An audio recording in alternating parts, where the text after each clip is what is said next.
दोस्तों, कहानी के पहले भाग का लिंक डिस्क्रिप्शन बॉक्स में है और इस भाग में आप देखेंगे कि शादी के बाद भी रिद्धि क्यों फिर से अपने एक्स बॉयफ्रेंड सिद्धार्थ की जिंदगी में लौट आई और कैसे उसकी सबसे अच्छी दोस्त श्रुति के दिल में भी धीरे धीरे सिद्धार्थ के लिए प्यार ने अपनी जगह बना ली। चलिए सुनते हैं।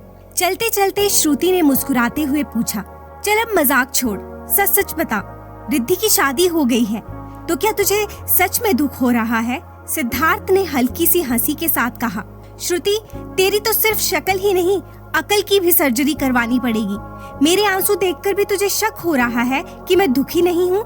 श्रुति ने गहरी सांस ली और बोली, यार, मैं तो बचपन से तेरे आंसू देखती आ रही हूँ। हर ब्रेकअप के बाद तू रोता ही है, तो अब समझ नहीं आता कि आज तू सच में टूटा है या फिर बस आदत से मजबूर है। पर तभी सिद्धार्थ ने श्रुति की आंखों में देखते हुए कहा, जब तक तू मेरे साथ है ना, शायद सब ठीक है। जिस दिन तू चली गई ना, शायद उस दिन सब खत्म हो जाएगा। ये कहते ही उसने श्रुति को फिर से गले लगा लिया। इस बार वो मजाक नहीं था और उसी पल श्रुति के दिल में पहली बार कुछ अलग सा महसूस हुआ। श्रुति ने उसे खुद से अलग करते हुए अपना चश्मा ठीक किया और बोली, अरे पागल है क्या? मैं कहीं नहीं जा रही, मैं तो यही हूँ, हमेशा तेरी बेइज्जती सहने के लिए। इसके बाद सिद्धार्थ ने अपने स्टार्टअप में जान लगा दी और हर उतार चढ़ाव में श्रुति एक दीवार की तरह उसके साथ खड़ी रही। जब भी पैसों की जरूरत पड़ी, श्रुति ने बिना सोचे समझे उसका साथ दिया, नुकसान की परवाह किए बिना। 2 साल में सिद्धार्थ को अपने काम में बड़ी सफलता मिली। इस खुशी में उसने एक पार्टी रखी। श्रुति ने पूरी पार्टी संभाली और दोस्तों को मौका मिल गया। सब हंसते हुए कहने लगे, अब तो श्रुति ही हमारी भाभी बनेगी। क्यों सिड? सब मजाक कर रहे थे, लेकिन श्रुति के अंदर कुछ बदल चुका था। शायद अब वो सिद्धार्थ को सिर्फ दोस्त नहीं मानती थी। और उधर सिद्धार्थ ने हंसते हुए कहा, अरे यार, ये दोस्त है, वाइफ मटेरियल नहीं, मुझे तो कोई हसीन लड़की चाहिए। पहले कभी सिद्धार्थ की बातें श्रुति को बुरी नहीं लगती थी, लेकिन आज जब उसने मजाक में कहा, ये दोस्त है, वाइफ मटेरियल नहीं, मुझे तो हसीन बीवी चाहिए, तो वो बात सीधा दिल में तीर बनकर लगी। उसके बाद से उसका मूड ही बदल गया। उस रात सिद्धार्थ ने थोड़ा पी रखा था और वो मस्ती के मूड में था। उसने श्रुति से डांस के लिए पूछा। श्रुति ने मना किया, लेकिन सिद्धार्थ उसका हाथ पकड़कर उसे डांस फ्लोर पर ले गया। डांस करते हुए आज वो श्रुति के बहुत करीब था। उसने धीरे से उसका चश्मा उतारा और कहा, इतनी खूबसूरत आंखों पर चश्मा क्यों छुपा रखा है? और फिर वो बस उसकी आंखों में देखता ही रह गया। उस रात जब श्रुति घर पहुंची तो उसे पहली बार एहसास हुआ, सिद्धार्थ अब सिर्फ उसका दोस्त नहीं, उसका प्यार बन चुका है। वो बहुत खुश थी, लेकिन कुछ ही पल में वो खुशी डर में बदल गई। वो आईने के सामने खड़ी होकर खुद से सवाल करने लगी, क्या मैं सच में सुंदर नहीं हूँ? उसने आंखों से चश्मा हटाया और साइड में रख दिया। अगले दिन जब श्रुति सिद्धार्थ के ऑफिस पहुंची, वो बदली बदली सी लग रही थी। सिद्धार्थ ने मुस्कुराकर कहा, अरे आज तुम्हें क्या हो गया? आज तो बहुत खूबसूरत लग रही हो। चश्मा कहाँ गया? क्या बात है, कहीं किसी से प्यार तो नहीं हो गया? श्रुति बस शर्मा सी गई। एक दिन सिद्धार्थ को श्रुति से कुछ जरूरी काम था। वो बार बार उसे फोन कर रहा था, लेकिन श्रुति का फोन लग ही नहीं रहा था। सिद्धार्थ बेचैन हो गया, क्योंकि श्रुति कभी ऐसा करती ही नहीं थी। घबराकर उसने तुरंत गाड़ी निकाली और सीधे श्रुति के घर की तरफ निकल पड़ा। लेकिन रास्ते में जो उसने देखा, उसका दिल एक पल में बैठ गया। श्रुति एक लड़के के साथ कॉफी पी रही थी, हंस रही थी, मुस्कुरा रही थी। उस पल सिद्धार्थ को बहुत बुरा लगा। उसके अंदर जलन उठने लगी। बिना कुछ सोचे समझे वो गाड़ी रोककर वहाँ पहुँचा और श्रुति का हाथ पकड़कर बोला, मैं कब से फोन कर रहा हूँ और तुम यहाँ मजे कर रही हो। वो लड़का चुपचाप वहाँ से चला गया। गुस्से में श्रुति बोली, सिद्धार्थ, तुम्हें क्या हो गया है? ये मेरा कॉलेज का पुराना दोस्त था, आज अचानक मिल गया और फोन, मुझे तो कोई कॉल नहीं आई। दोनों गाड़ी में बैठ गए, लेकिन उस दिन सिद्धार्थ को अपना बिहेवियर कुछ अजीब लग रहा था। वो खुद से पूछने लगा, श्रुति को किसी और के साथ देखकर मुझे इतनी जलन क्यों हुई? कहीं ऐसा तो नहीं कि मुझे श्रुति से प्यार हो गया है? कुछ दिन बाद सिद्धार्थ कहीं जा रहा था, तभी अचानक उसकी गाड़ी के सामने एक लड़की आ गई। उसे जोर से ब्रेक मारी, लेकिन लड़की सड़क पर गिर पड़ी और बेहोश हो गई। घबराकर सिद्धार्थ उसे उठाने पहुंचा और उसे देखते ही वो सन्न रह गया। वो लड़की कोई और नहीं, रिद्धि थी। उसकी वही गर्लफ्रेंड जिसकी शादी हो चुकी थी। सिद्धार्थ उसे तुरंत अस्पताल ले गया। होश में आते ही रिद्धि ने सिद्धार्थ को देखा और जोर जोर से रोने लगी।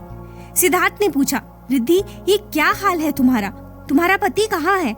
रिद्धि रोते हुए बोली, मैं घर से भाग आई हूँ। मैं अब मोहित के साथ नहीं रह सकती, वो अच्छा पति नहीं है। सिद्धार्थ ने कहा, तो तुम पुलिस के पास क्यों नहीं गई? रिद्धि ने हाथ जोड़कर कहा, प्लीज पुलिस को मत बताना, मुझे अपनी जिंदगी में और झंझट नहीं चाहिए। प्लीज मुझे अपने घर ले चलो। सिद्धार्थ उसे अपने घर ले गया। उसे सब कुछ बहुत अजीब लग रहा था, लेकिन रिद्धि की हालत देखकर उसके पास कोई और रास्ता नहीं था। रिद्धि ने उससे कहा, प्लीज किसी को मत बताना कि मैं तुम्हारे साथ हूँ, श्रुति को भी नहीं, क्योंकि श्रुति मोहित की दोस्त है। सिद्धार्थ चुप रह गया। उसे नहीं पता था कि ये फैसला उसकी जिंदगी को और उलझा देने वाला है। रिद्धि की हालत देखकर सिद्धार्थ का दिल कई बार टूट जाता। कभी कभी गुस्से में रिद्धि कह देती, तुम तो बहुत खुश हो ना श्रुति के साथ? मैंने तुम्हारी पार्टियों की तस्वीरें देखी हैं, और मेरी जिंदगी, तुमने तो मेरी जिंदगी पूरी तरह बर्बाद कर दी। वो रोते हुए कहती, मैंने तुम्हें कितने फोन किए थे सिड, लेकिन तुम नहीं आए, और फिर मेरी शादी मोहित से हो गई। देखो आज मेरी क्या हालत है। ये सब सुनकर सिद्धार्थ खुद को ही उसकी हालत का जिम्मेदार मानने लगा। उसके अंदर इतना गिल्ट भर गया था कि वो समझ ही नहीं पा रहा था कि ये सब कैसे और क्यों हो गया। उधर श्रुति की माँ की तबीयत अचानक खराब हो गई, तो वो कुछ दिनों के लिए अपने माँ के घर चली गई। इसी बीच मोहित रिद्धि से मिलने आया। रिद्धि ने बिना कोई बहस किए उसके सामने तलाक के कागज रख दिए और साफ कहा, इन पर साइन करो, मुझे तुम्हारे साथ नहीं रहना। मोहित बात करना चाहता था, समझाना चाहता था, लेकिन रिद्धि नहीं मानी। आखिरकार मोहित ने भी चुपचाप कागजों पर साइन कर दिए। जाते समय सिद्धार्थ ने गुस्से में मोहित की कॉलर पकड़ ली। कैसे इंसान हो तुम? इसकी जिंदगी का क्या हाल बना दिया है। मोहित ने शांत आवाज में कहा, मैं कुछ नहीं कहूँगा, लेकिन इतना जरूर कहूँगा कि इसमें मेरी कोई गलती नहीं है। और वो वहाँ से चला गया। मोहित के जाते ही रिद्धि सिद्धार्थ के पास आई और उससे लिपट कर रो पड़ी। थैंक यू सिद्धार्थ, तुमने मुझे बचा लिया। कुछ दिन बीत गए और फिर रिद्धि ने सिद्धार्थ का ऑफिस ज्वाइन कर लिया, लेकिन उसकी तबीयत अक्सर खराब रहने लगी। कभी अचानक घबरा जाना, कभी सांस रुकने जैसा लगना, उसे बार बार पैनिक अटैक आने लगे। ये सब देखकर सिद्धार्थ के दिल में एक ही बात घूमती रहती, कहीं न कहीं रिद्धि की इस हालत का जिम्मेदार वो ही तो है। एक दिन सिद्धार्थ ने रिद्धि से पूछा, रिद्धि तुम्हें क्या हो गया है? तुम पहले ऐसी नहीं थी, प्लीज अपना ख्याल रखा करो। रिद्धि की आंखें भर आई। वो रोते हुए बोली, ये अकेलापन मुझे मार डालेगा सिद्धार्थ। कभी कभी लगता है मैं इस दुनिया में बिल्कुल अकेली हूँ। क्या तुम मुझे भूल गए? क्या तुम मुझसे प्यार नहीं करते? सिद्धार्थ घबरा गया। उसने हाथ छुड़ाते हुए कहा, नहीं रिद्धि, ऐसी बातें मत करो। लेकिन रिद्धि रोती रही, मेरा यहाँ कोई नहीं, मैं जीना नहीं चाहती, मैं मरना चाहती हूँ। सिद्धार्थ ने उसे रोकते हुए घबराहट में कहा, ठीक है, हाँ करता हूँ मैं तुमसे प्यार। उसी पल ये सारी बातें श्रुति ने सुन ली। उसके पैरों तले जमीन खिसक गई। श्रुति वहाँ से जाने लगी। सिड ने जब उसे देखा तो वो उसे रोकना चाहता था, लेकिन रिद्धि ने उसका हाथ पकड़ लिया। रिद्धि ने कहा, अगर तुम मुझसे प्यार करते हो तो मुझसे शादी क्यों नहीं कर लेते? सिद्धार्थ पूरी तरह उलझ गया। उसने बस इतना कहा, पहले तुम ठीक हो जाओ, फिर शादी भी कर लेंगे। ये सुनकर रिद्धि बहुत खुश हो गई और उधर श्रुति अंदर से टूट गई। पहली बार श्रुति को सिद्धार्थ को किसी और के साथ देखना इतना दर्द दे रहा था। रिद्धि की बिगड़ती तबीयत की वजह से सिद्धार्थ श्रुति से मिल भी नहीं पा रहा था, और श्रुति ये सब सह नहीं पा रही थी, क्योंकि वो उससे बहुत प्यार करती थी। एक दिन सिद्धार्थ रिद्धि को बाहर ले गया ताकि उसका मन थोड़ा ठीक हो जाए। वहीं उसे श्रुति दिख गई।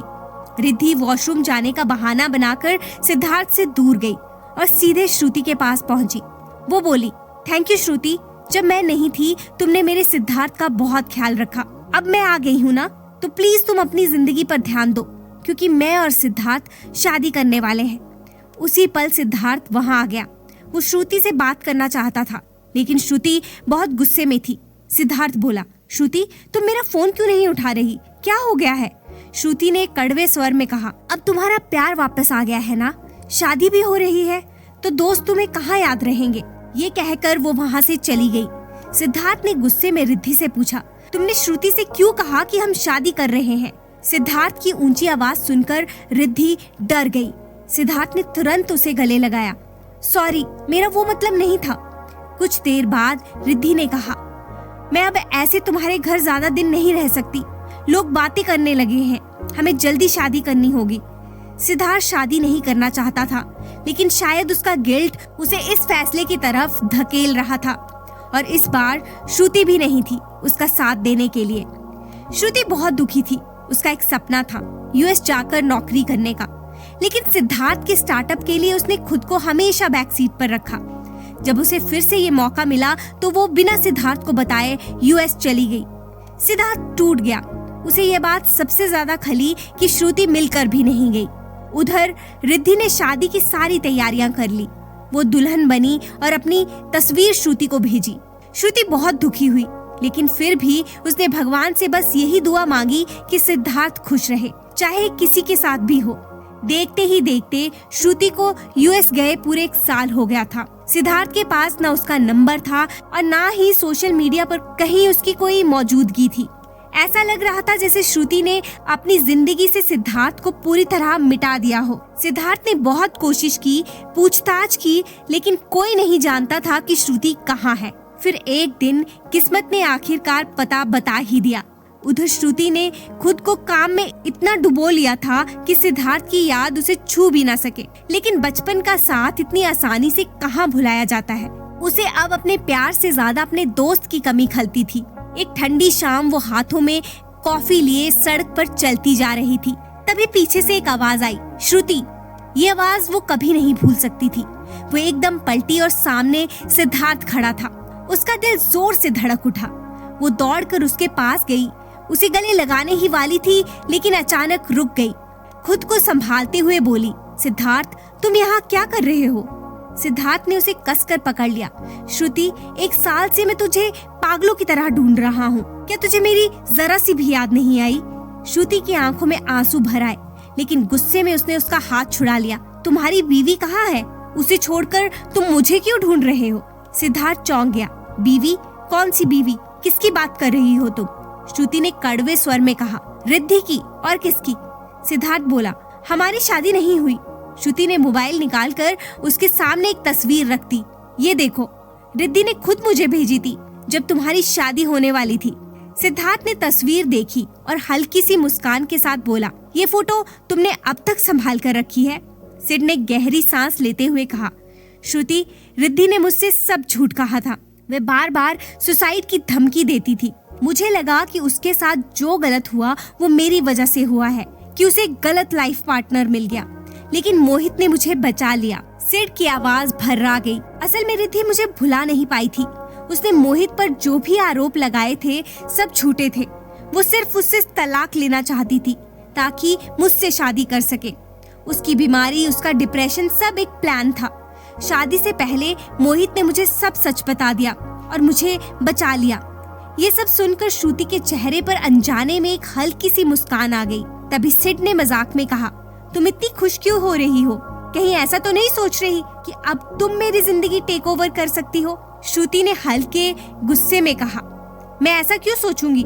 मेरे चाहने वाले बहुत हैं, मुझे तुम्हारी जरूरत नहीं है। इतना सुनते ही सिड अचानक उसके सामने घुटनों पर बैठ गया। मुझे पता है तुम्हें मेरी जरूरत नहीं है, उसने नम आंखों से कहा, लेकिन मेरी जिंदगी तुम्हारे बिना कुछ भी नहीं है। पिछला 1 साल मेरी जिंदगी का सबसे बुरा समय था। सब कुछ खत्म सा हो गया था। प्लीज श्रुति, अब मुझे छोड़कर मत जाना। ये सुनते ही श्रुति के चेहरे पर जैसे खुशी फैल गई। सिड ने कांपती आवाज में पूछा, क्या तुम मेरे साथ अपनी पूरी जिंदगी बिता सकती हो? श्रुति ने मुस्कुराते हुए कहा, पर मेरी एक शर्त है। सिड ने तुरंत पूछा, क्या? श्रुति बोली, मैं अपने चेहरे की कोई सर्जरी नहीं करवाऊंगी। मैं जैसी हूँ वैसी ही रहूंगी। सिड जोर से हंस पड़ा। तुम जैसी हो बिल्कुल परफेक्ट हो। तुम बहुत खूबसूरत हो और तुम्हारे जैसा कोई दूसरा है ही नहीं। और फिर दोनों जोर जोर से हंसने लगे। उस पल में सारी गलतफहमियां, सारा दर्द सब पीछे छूट चुका था। अब बस सामने थी एक नई शुरुआत एक साथ। और उस दिन बचपन का साथ सिर्फ याद नहीं रहा, बल्कि भरोसे, समझ और सच्चे प्यार में बदलकर जीत गया। जो रिश्ता कभी दोस्ती से शुरू हुआ था वही अब जिंदगी भर का हमसफर बन गया था। दोस्तों, ये कहानी बस यहीं तक थी। अगर आपको ये कहानी पसंद आई हो तो लाइक शेयर सब्सक्राइब जरूर कीजिएगा और कमेंट बॉक्स में लिखकर जरूर बताइएगा कि आपको ये कहानी कैसी लगी।